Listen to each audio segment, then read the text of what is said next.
কেমন আছেন আপনারা? ভালো আছেন? আচ্ছা ঠিক আছে।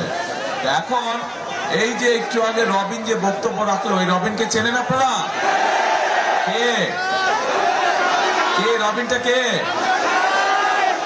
এই এলাকার ছেলে, আপনাদের সন্তান, আর কি ধানের শীষের প্রার্থী।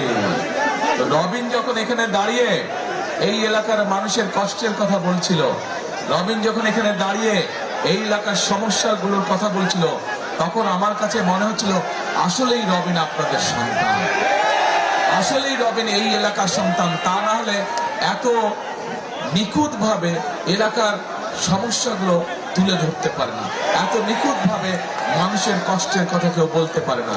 যেই মানুষটা সারাটাক্ষণ এলাকার মানুষকে নিয়ে ব্যস্ত থাকে, যেই মানুষটা সারাটাক্ষণ নিজের এলাকার উন্নয়নের কথা চিন্তা করে, একমাত্র সেরকম মানুষের পক্ষে সম্ভব এত সুন্দরভাবে, এত পরিষ্কার ভাবে এলাকার কষ্ট এবং মানুষের কষ্ট এবং এলাকার সমস্যার কথা তুলে ধরা। এবং তার বক্তব্য শুনতে শুনতে আমার কাছে মনে হলো যে রবিনকে আমি ধানের শীষ দিয়ে সঠিক সিদ্ধান্ত গ্রহণ করেছি। এখন প্রিয় ভাই বোনেরা, এই যে এলাকার মানুষের জন্য হাসপাতাল প্রয়োজন, এই যে এলাকার মানুষের জন্য কি জিয়া সরণী খাল পর্যন্ত, এই যে এইদিকে যে মাতালে যে কবরস্থান আছে, এখানে যাওয়ার জন্য যে রাস্তা প্রয়োজন, এই যে যেই সমস্যাগুলো নিয়ে আলোচনা হলো, এইরকম সমস্যা, এই যে এলাকার মানুষের কর্মসংস্থানের সমস্যা, এই যে মিল ফ্যাক্টরিগুলো বন্ধ হয়ে যাচ্ছে, এই কাজগুলো আমাদের পক্ষে করা সম্ভব ইনশাল্লাহ আপনাদের সমর্থনে, আল্লাহর রহমতে ধানের শীষ নির্বাচিত হলে, ধানের শীষ সরকার গঠন করলে এই কাজগুলো আমরা করব। এখানে সালাউদ্দিন সাহেব একটু আগে বক্তব্য রেখেছেন, তারপরে রবিন বক্তব্য রেখেছে। দুইজনের কথা থেকে যেই কথাগুলো বেরিয়ে এসছে যে এই এলাকায় এই যে এই রাস্তার কথা বলেছে, এই রাস্তা দেশনেত্রী খালেদা জিয়ার সময় করা হয়েছে। এর বাইরেও আরো যে খাল খননটা আছে, এই প্রজেক্টও করা হয়েছিল দেশনেত্রী খালেদা জিয়ার সময়। এরকম অনেকগুলো কাজ আছে এখানে করা হয়েছিল।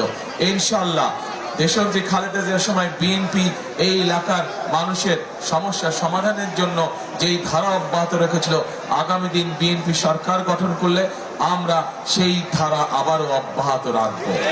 প্রিয় ভাই বোনেরা, যেই শিল্প কারখানাগুলো বন্ধ হয়ে গেছে, ওই জায়গায়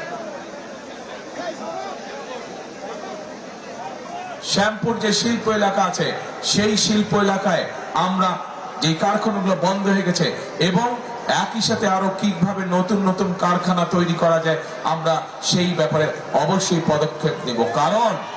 কারণ আমাদের দেশে শুধু এই এলাকা নয়, সমগ্র বাংলাদেশে একটি বড় সমস্যা হচ্ছে আমাদের তরুণদের, আমাদের যুবকদের, যাদের তাদের কর্মসংস্থানের সমস্যা। সেজন্যই আমরা এরই মধ্যে আপনারা দেখেছেন, কিছুদিন আগে পত্রপত্রিকায় আপনারা দেখেছেন, সংবাদে আপনারা দেখেছেন যে বিভিন্ন দেশের রাষ্ট্রদূতদের সাথে আমি কথা বলেছি। তাদের সাথে কথা বলার সময় আমি তাদেরকে বলেছি, আমরা চাই আপনাদের দেশের যারা বিনিয়োগকারী আছে তাদেরকে আমরা এই দেশে নিয়ে আসতে চাই। আমরা চাই এই দেশে এসে তারা মিল ফ্যাক্টরি তৈরি করুক, যাতে আমাদের দেশের যুবকদের, তরুণদের, আমাদের দেশের মেয়েদের, আমাদের দেশের বোনদের যাতে কর্মসংস্থানের ব্যবস্থা হয়। এবং প্রত্যেকটি দেশের রাষ্ট্রদূত আমার সাথে একমত প্রকাশ করেছে যে ইনশাল্লাহ নির্বাচন হয়ে গেলে বিএনপি যদি সরকার গঠন করে, তাহলে তারা তাদের বিনিয়োগকারীদেরকে এই দেশে নিয়ে আসবে এবং মিল ফ্যাক্টরি কলকারখানা তৈরি হবে।